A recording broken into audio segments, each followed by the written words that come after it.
সবাইকে জানাই happy new year. 2025কে আমরা ছেড়ে 2026-এ পদার্পণ করলাম। এখন এই 2025-এ ভারতীয় ক্রিকেটের কি সাফল্য, কতটা সফলতা অর্জন করতে পেরেছে 2025-এ, সেটা জানাবো আজকের এই ভিডিওতে পুঙ্খানুপুঙ্খভাবে। ভারতের ছেলেরা, ভারতের মেয়েরা ক্রিকেটে 2025-এ কি কি অবদান রাখলো, ইন্ডিভিজুয়ালি বিরাট কোহলি কি অবদান রাখলেন, রোহিত শর্মা কি অবদান রাখলেন, স্মৃতি মান্ধানা কি অবদান রাখলেন, সেটা আজকের এই ভিডিওতে জানাবো। তো 2025 ভারতের জন্য একটা বিশাল বছর গেছে। আইসিসির চ্যাম্পিয়ন্স ট্রফি 2025 আমরা পেয়েছি। আইসিসির এই ট্রফি জয় ভারতকে অন্য মাত্রা এনে দিয়েছে। ভারত আইসিসি চ্যাম্পিয়ন্স ট্রফি 2025 জয়লাভ করে একেবারে অন্যরকম মাত্রা দান করেছে ক্রিকেট ইতিহাসে। ফাইনালে নিউজিল্যান্ডকে 4 উইকেটে হারিয়ে খেতাব জিতেছে ভারত। এটি ভারতের তৃতীয় চ্যাম্পিয়ন্স ট্রফি শিরোপা এবং এই টুর্নামেন্টে অদ্বিতীয়, অপরাজেয় থেকে কিন্তু ট্রফি জিতেছে ভারত। রোহিত শর্মার কথা মনে আছে তো? রোহিত শর্মা ছিলেন ফাইনালের man of the match, 76 run করেছিলেন এবং এই টুর্নামেন্টটা জুড়ে ভারতের প্রত্যেকটা ক্রিকেটার একেবারে তাদের ক্রীড়া শৈলীর শ্রেষ্ঠ নৈপুণ্য দেখাতে পেরেছে। এরপর আমরা আসব এশিয়া কাপ। ভারত 2025-এ এশিয়া কাপ জিতে আর একটা মুকুটে পালক লাগিয়েছে। সেখানে ভারত এশিয়া কাপ টি-20 আন্তর্জাতিক টুর্নামেন্টের আরো একটা শিরোপা কিন্তু অর্জন করেছে এবং পাকিস্তানকে ফাইনালে 5 উইকেটে হারিয়ে নবমবারের জন্য এশিয়া কাপ জিতেছে ইন্ডিয়া। এরপর আসবো মহিলাদের কৃতিত্ব। ঐতিহাসিক বিশ্বকাপ জয় 2025 একেবারে কোন জায়গায় পৌঁছে দিয়েছে স্মৃতি মান্ধানারা, শেফালি ভার্মারা। আজকে ভারতের ক্রিকেটে, ভারতের খেলায় একেবারে জয় জয়কার। সেখানে ছেলেদের সঙ্গে সঙ্গে একেবারে মহিলারা পাঙ্গা নিয়ে একেবারে কাঁধে কাঁধ রেখে সমান তালে তারাও কিন্তু টক্কর দিয়েছে। তাই ভারত ওয়ার্ল্ড কাপ জিতেছে, মহিলারা ওয়ার্ল্ড কাপ জিতেছে 2025। এখন এই শিরোপা ভারত জয়লাভ করেছে প্রথমবারের জন্য দক্ষিণ আফ্রিকাকে 52 রানে হারিয়ে ইতিহাস করেছে ইন্ডিয়া। শেফালি ভার্মা ফাইনালের ম্যান অফ দ্য ম্যাচ হন। অন্যান্য উল্লেখযোগ্য সফলতা এই বিশ্বকাপে দীপ্তি শর্মা দেশীয় মহিলা ক্রিকেটার হিসাবে ওয়ানডে এবং টি-20 সব থেকে বেশি উইকেট তার ঝুলিতে গেছে। এছাড়া ব্যক্তিগতভাবে যদি সফলতার দিক থেকে দেখি, তাহলে ভারতীয় মহিলা দলের নেতৃত্বে শ্রীলঙ্কার বিপরীতে 5টি টি-20 সিরিজ জয়ও কিন্তু একেবারে অন্য মাত্রা এনে দিয়েছে। সবে এই জয়লাভ মহিলাদের ক্রিকেটের সাফল্যে একেবারে নতুন পালক লেগেছে মুকুটে। 2025 আন্তর্জাতিক ক্রিকেটের ব্যক্তিগত পরিসংখ্যানের দিকে তাকালে প্রথমেই আমরা টি-20-র দিকে যদি তাকাই, তাহলে অভিষেক শর্মা 21 ম্যাচে 2025 সালের 21 ইনিংসে 859 রান করেছেন, 135 তার সেরা স্কোর, গড় প্রায় 43।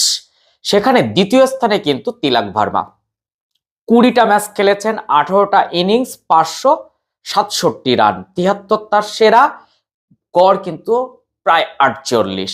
তৃতীয় স্থানে হার্দিক পান্ডিয়া 15টা ম্যাচ খেলেছেন, 12টা ইনিংস খেলে 302 রান করেছেন, 63 তার সর্বোচ্চ, 33.35 তার গড়। সেই অর্থে যদি আমরা ওডিআই এর দিকে যাই, তাহলে অবশ্যই সব থেকে বেশি রান করেছেন বিরাট কোহলি। বিশ্বকাপ থেকে নাকি বাদ দেওয়া হবে, 2027 তাকে খেলানো হবে না। পরিসংখ্যানটা একটু দেখুন রোহিত শর্মা এবং বিরাট কোহলি। বিরাট কোহলি 13 ম্যাচে 2025 সালে 13 ইনিংসে 651 রান করেছেন, 135 সেরা, গড় প্রায় 66। আসবে এবার হিটম্যানের কথায়। রোহিত শর্মা 14 ম্যাচ খেলেছেন, 14টা ইনিংস, 650 রান করেছেন, 121 নট আউট সেরা, সেখানে তার গড় 50। এদেরকে কি বাদ দিয়ে 2027 ওয়ার্ল্ড কাপ গড়া যাবে দল? এরপর আসবো চোটে তাকে শেষ করে দিচ্ছে শ্রেয়াস আয়ার, আউটস্ট্যান্ডিং প্লেয়ার। সালে 11টি ম্যাচ খেলেছেন, 10টা ইনিংসে 496 রান করেছেন, 79 তার সেরা স্কোর, গড় প্রায় 50। সেখানে পরবর্তীতে আসবো শুভমান গিল। শুভমান গিলকে নিয়ে তো অনেক প্রশ্নচিহ্ন উঠেছে, কিন্তু 2025 ওডিআইতে 11টা ম্যাচ খেলে 11টা ইনিংসে 490 রান করেছেন, 112 তার সেরা, 49 তার গড়।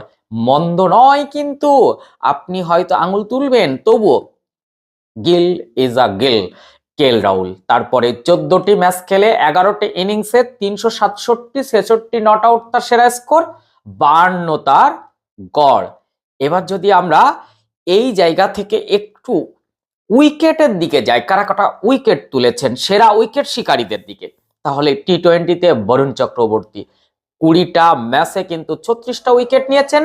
দ্বিতীয় স্থানে কুলদীপ যাদব 10 ম্যাচে 21 উইকেট নিয়েছেন। আরদীপ সিং সেরা বোলার টি-20তে 12 ম্যাচে 15 উইকেট তুলেছেন। জাসপ্রীত বুমরাহ বুম বুম 13 ম্যাচে 14 উইকেট তুলেছেন। শিবম দুবে 17 ম্যাচে 12 উইকেট তুলেছেন। সেরা উইকেট শিকারী যদি আমরা ওডিআইতে যাই, তাহলে সব থেকে বেশি উইকেট তুলেছেন হর্ষিত রানা।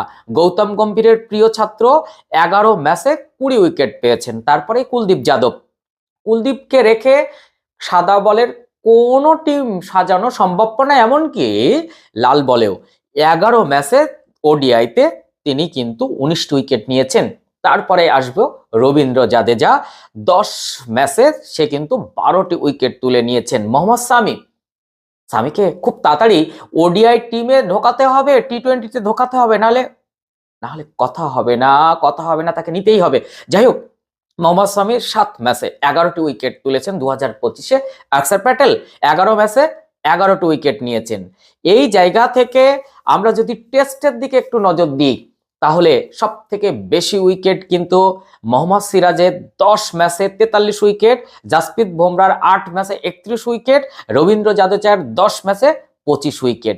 আপনি তখন এখন বলবেন যে তাহলে টেস্টের রানটা কেন বলছেন না? অবশ্যই বলবো। শুভমান গিল তিনি 8 ম্যাচের 15 ইনিংসে 979 রান করেছেন, সেরা 269। সেরা তো সেরাই রাহুল 8 ম্যাচের 15 ইনিংসে 745 রান করেছেন, 137 তার সেরা। তারপরে আসবো জয়সওয়াল, 8 ম্যাচের 15 ইনিংসে 662 রান করেছেন, 175 তার সেরা। রবীন্দ্র জাদেজা 8 ম্যাচের 13 ইনিংসে 659 রান করেছেন, 107 নট আউট তার সেরা।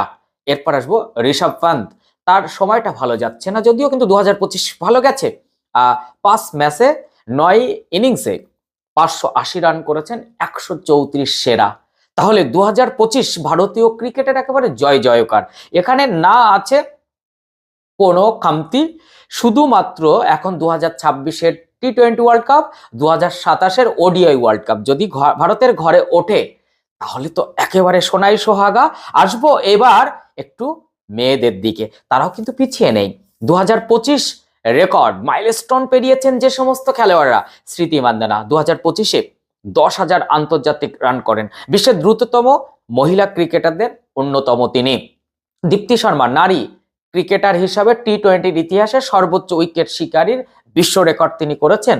ভারতীয় নারী দল হাইয়েস্ট টি-20 টোটাল 221 উইকেটে করেন। স্মৃতি এবং শেফালির 80+ এবং 79 রান, এই ইনিংসটা কিন্তু সবাই মনে রাখবে। সেই অর্থে মেয়েরা বা ছেলেরা ভারতীয় ক্রিকেট বিশ্বে এখন জয় জয়কার। আপনারা কারা প্রথম দেখছেন আমার চ্যানেলটি, তারা অবশ্যই সাবস্ক্রাইব করুন, পাশে থাকা বেল আইকনটি প্রেস করে রাখুন। এরকম তথ্য সমৃদ্ধ ভিডিও পেতে ভীষণ সুবিধা হবে। আপনি কি ফেসবুক থেকে দেখছেন? তাহলে একটু ফলো দিয়ে রাখুন, শেয়ার করলে কিন্তু খুব খুশি হব। একটা কমেন্ট করে যান না, আপনার কি অভিমত।